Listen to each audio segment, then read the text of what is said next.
लिखो blue unit number first optics की तरह। पहले अपन ने दूसरी पढ़ी व्यतिकरण, फिर अपन ने तीसरी पढ़ी विवर्तन, फिर अपन ने पांचवी पढ़ी लेसर, फिर अपन ने चौथी पढ़ी ध्रुवण। अब ये बिल्कुल अलग है जिसका नाम है प्रकाशीय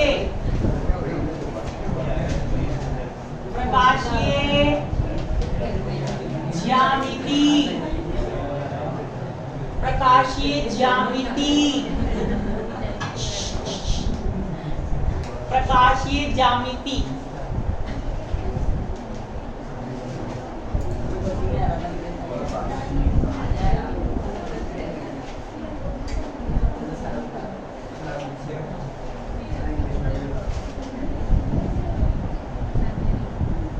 जियोमेट्रिकल ऑप्टिक्स, प्रकाशीय ज्यामिति। तो इस यूनिट में अपन को मेन चीज, इस यूनिट को दो भागों में बांट सकते हो, हालांकि ये तो एक ही पार्ट में है और दो भागों में बांट सकते हो। बताओ अभी अपन ने जो लास्ट टॉपिक था ध्रुवणमापी, लास्ट यूनिट था, उसमें मैंने यहाँ लिखा था नेत्रिका, लिखा ना, बार नाम आता है नेत्रिका, उसमें देखते हैं नेत्रिका देखते, ठीक है। तो यहाँ पर इसका एक पार्ट तो नेत्रिका ही पढ़ना है आपको। क्या पढ़ना है? नेत्रिका। यहाँ पर दो प्रकार की नेत्रिका आएगी, एक आएगी हाइगेन नेत्रिका, एक आएगी रेंसडम नेत्रिका। दोनों ही मोस्ट इंपोर्टेंट है, दोनों 5 नंबर में आती है हर साल, ठीक है। एक तो नेत्रिका वाला पोर्शन पढ़ना है, एक पढ़ना है विपतन। क्या पढ़ना है? विपतन। तो एक तो पढ़ेंगे विपतन और एक क्या पढ़ेंगे? नेत्रिका। मतलब ये तो युक्तियां हैं। जैसे लेसर में 2 लेसर आए थे, तो हीलियम नियॉन गैस लेसर, एक रूबी लेसर, वहां पर मोस्ट इंपोर्टेंट होते हैं। ऐसे इस यूनिट में नेत्रिका मोस्ट इंपोर्टेंट होती है। हाइगेन नेत्रिका, रैंसडम नेत्रिका, दोनों नेत्रिका आएंगी, दोनों मोस्ट इंपोर्टेंट है। पर नेत्रिका समझने से पहले विपतन समझना पड़ेगा। अब विपतन क्या होता है? विपतन होता है दोष। क्या होता है? दोष। लेंस में कौन कौन से दोष होते हैं, उन दोष को अपन क्या बोलते हैं? विपतन। विपतन पढ़ेंगे और कौन कौन से विपतन होते हैं वो पढ़ेंगे, ठीक है। तो ये 2 मेन है। तो उससे पहले छोटे मोटे टॉपिक आएंगे, डेरिवेशन आएंगे, 1 2 3।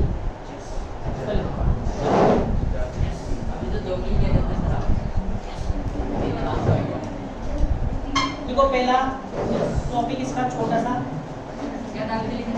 फर्मा का नियम। फर्मा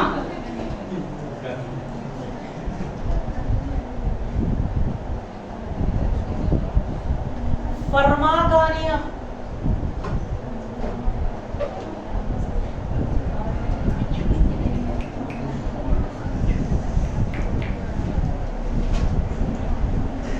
तो अब एक साइंटिस्ट था फर्मा। कौन था? फर्मा। कभी कभी एक नंबर में, मतलब आधे नंबर में पूछ रहा फर्मा का नियम किसे कहते हैं।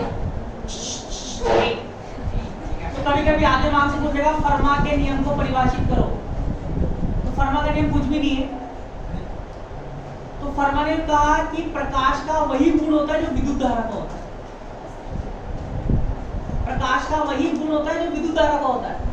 और तो विद्युत धारा गुण क्या होता है? वही प्रकाश का गुण।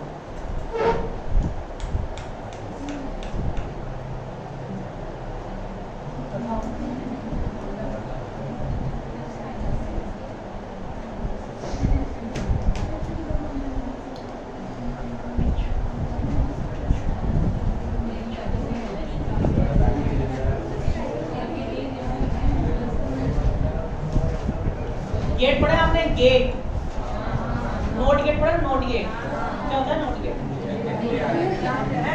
हाँ हुआ यार। नोट गेट क्या होता है? ऐसा तार्किक द्वार जिसमें एक निवेशी एक निर्गत होता है।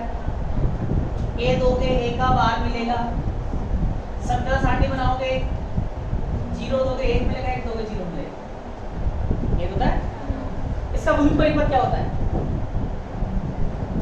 विद्युत परिपथ, इसका विद्युत परिपथ घर जाकर बना सकते हो। एक लट्टू लेना, डीसी बल्ब, एक 5 वोल्ट की डीसी बैटरी ले लेना या 12 वोल्ट की ले लेना, बीच में एक स्विच लगा देना ऐसे लट्टू के समांतर क्रम से, ये हो जाएगा y, मतलब y बराबर ये y बराबर। ठीक है, अब बताओ जब स्विच ऑफ रहेगा, स्विच ऑफ लट्टू ऑन, और जब स्विच ऑन हो जाएगा तो लट्टू क्या हो जाएगा? ऑफ। नहीं पढ़ा तुम क्या?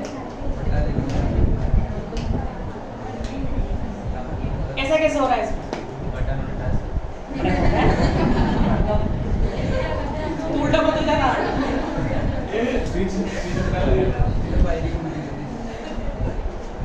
धारा का गुण होता है, क्या होता है? गुण।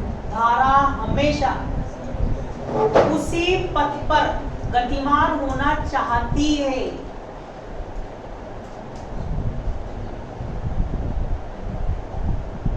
जिसमें उसे कम से कम दूरी तय करनी पड़े। मतलब धारा हमेशा लघु पथ पर गतिमान होती है। कौन से पथ पर? लघु पथ पर। तो देखो जब ये ऑफ रहेगा तो धारा आएगी, अभी तो ऑफ है, धारा को हमेशा क्या चाहिए? बंद परिपथ। यहाँ तो बंद है ही नहीं, तो मजबूरन का जाना पड़ेगा सीधे, लट्टू जल गया। तो जब स्विच ऑफ रहेगा तो धारा किस में ऊपर जाएगी? बड़े पथ में से ऊपर जाएगी, तो लट्टू क्या होगा? जल जाएगा। अब जैसे ही स्विच क्या करोगे? ऑन कर दोगे, धारा आएगी, अरे इतना लंबा कौन जाए, चलो शॉर्टकट निकल लो, तो लट्टू तो धारा पहुंचेगी क्या? नहीं। तो यहाँ क्या हो जाएगा? ऑफ, मतलब 0। तो धारा हमेशा लघु पथ पर बहती है। ठीक है, तो ये धारा का गुण है। तो वही गुण यहाँ पर फरमा का है। फरमा ने भी बोला कि दो बिंदु है ए और बी, दो बिंदु है ए और बी, प्रकाश ए और बी के बीच उस पथ पर गतिमान होगा जिस पर उसको कम से कम क्या लगेगा? समय। ए से बी तक जाने में न्यूनतम समय पर क्या होगा? गतिमान। इस पथ पर गतिमान होगा, ना कि इस पथ पर। इसको क्या बोलते हैं? फरमा का।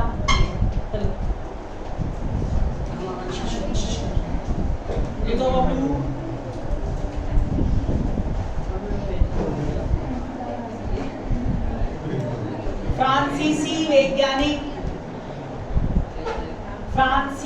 वैज्ञानिक, हालांकि चिर संबंध से संबंधित है, फ्रांसीसी वैज्ञानिक फरमा ने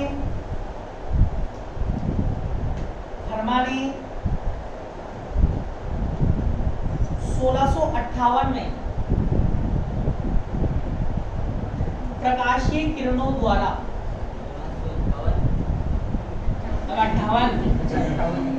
1658 में प्रकाश किरणों के द्वारा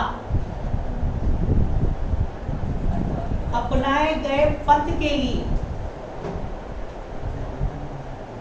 अपनाए गए पथ के लिए न्यूनतम समय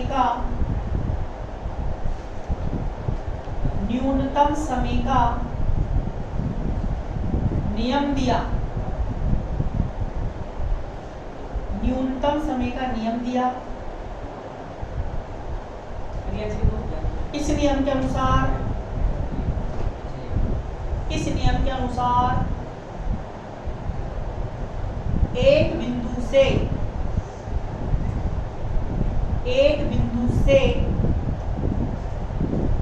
दूसरे बिंदु तक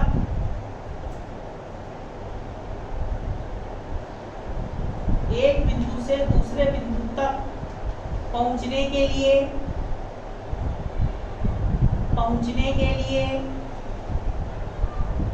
प्रकाश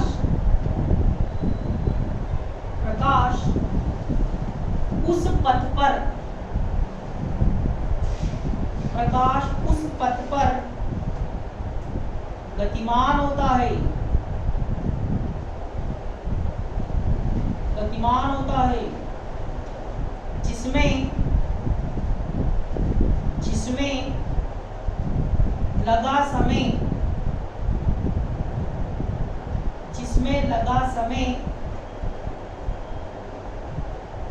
न्यूनतम हो,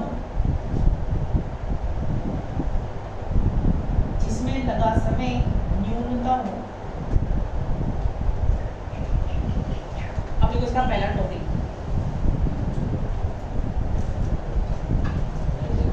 अविपति बिंदु।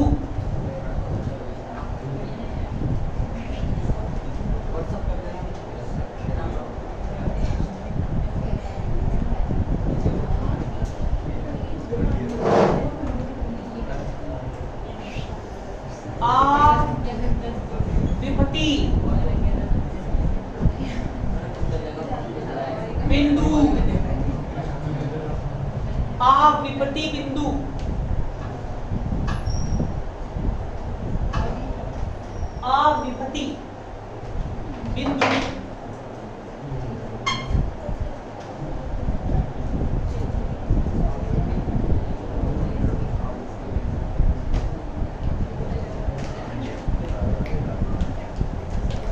अविपति बिंदु।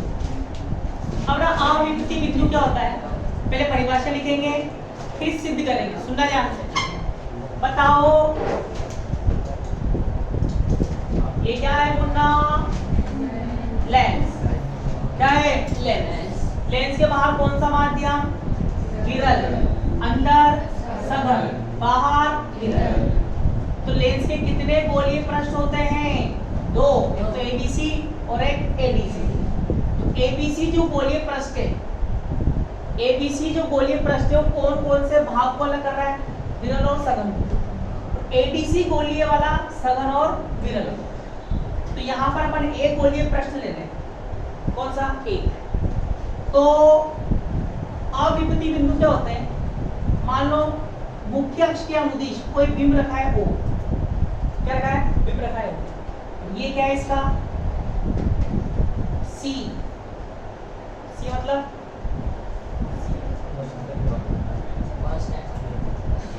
C क्या है? वक्रता केंद्र।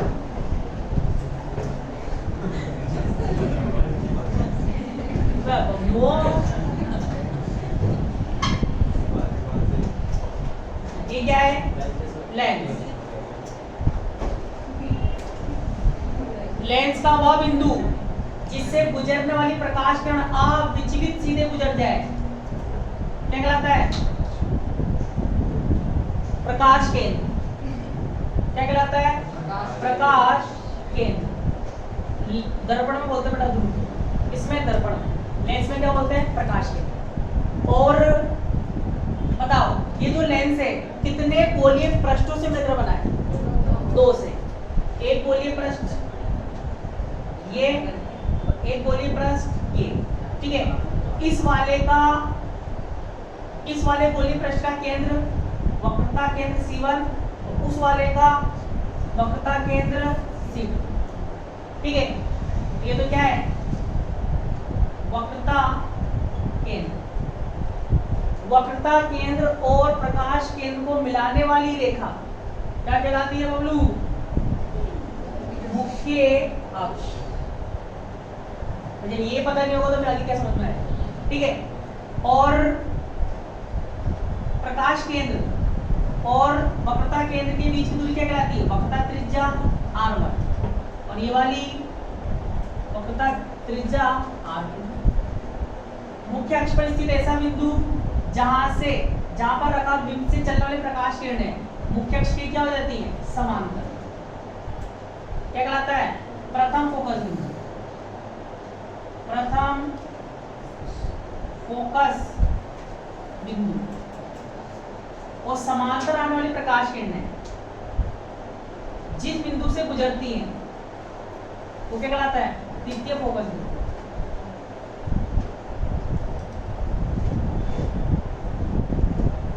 ठीक है। तो ये लेंस के बारे में छोटी सी जानकारी। अब बताओ ये क्या है? अपना गोलीय पृष्ठ है। क्या है? गोलीय पृष्ठ। ये क्या है बबलू? इसका वक्रता केंद्र C। यहाँ क्या रखा है? बिंब। क्या रखा है बिंब। अब बिंब से प्रकाश किरण चली, अभिलंब से किस कोण पर, आई कोण। अब ये कौन सा माध्यम है, ये कौन सा है सघन, और ये कौन सा है विरल। ठीक है, तो कहने का मतलब ये है जब इसका प्रतिबिंब बनता है, जब प्रतिबिंब बनेगा तो प्रतिबिंब का जो बिंदु होता है वो मुख्य अक्ष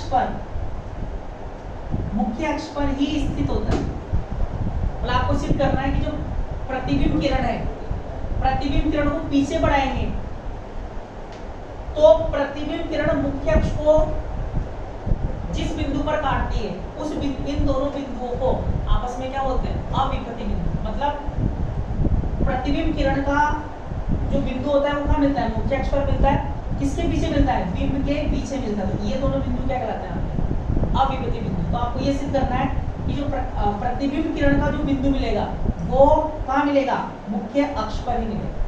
तो इस तरह से आपको सिद्ध करना है। उन बिंदुओं को क्या बोलेंगे, अविपति बिंदु। चलिए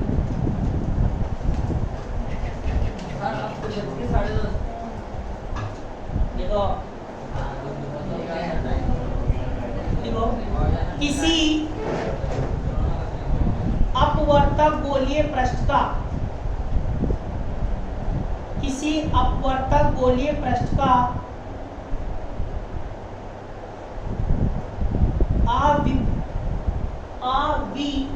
अविपथता का गुण, अविपथता का गुण वह होता है जिसके द्वारा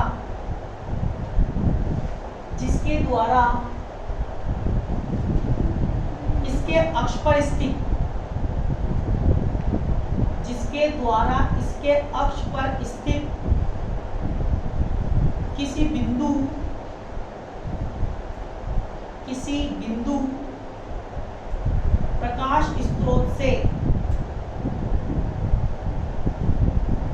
किसी बिंदु प्रकाश स्रोत से उत्सर्जित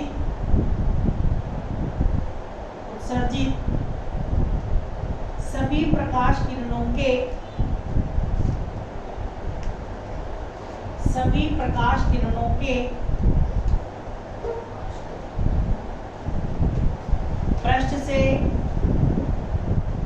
पृष्ठ से अपवर्तन या परावर्तन के पश्चात किसी बिंदु पर फोकसित होती है या इस बिंदु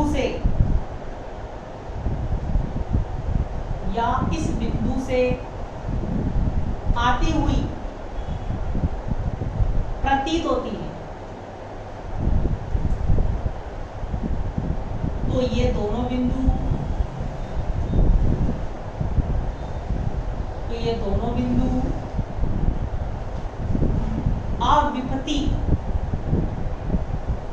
अविपति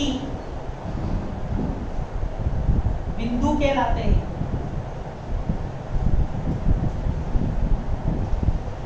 अविपति बिंदु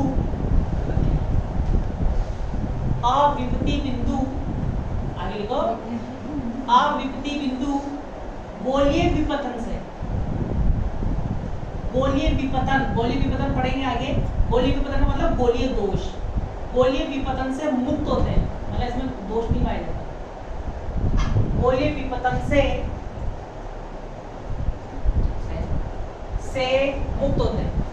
जैसा अपन ने क्या लिया था, लेंस का ये वाला भाग लिया, ए बी सी, यहाँ कौन सा माध्यम है, सघन, बाहर कौन सा माध्यम है, विरल। अब बताओ ये क्या है, वक्रता केंद्र सी, यहाँ क्या है, बिंब ओ, यहाँ प्रकाश स्रोत रखा हुआ है, प्रकाश किरण चली, ठीक है। अब बताओ जब सघन से विरल में जाएगी, अभिलंब के पास के दूर, कहाँ भागेगी, दूर भागेगी। और जब इसको पीछे बढ़ाते हैं तो ये मुख्य अक्ष पर स्थित किसी बिंदु से आती हुई क्या होती है, प्रतीत होती है। तो आपको सिद्ध करना है कि ये जो बिंदु है मुख्य अक्ष पर स्थित है और ये दोनों बिंदु आपस में क्या कहलाते हैं, अविप्रतिम, जिसको अपन कल सिद्ध करेंगे।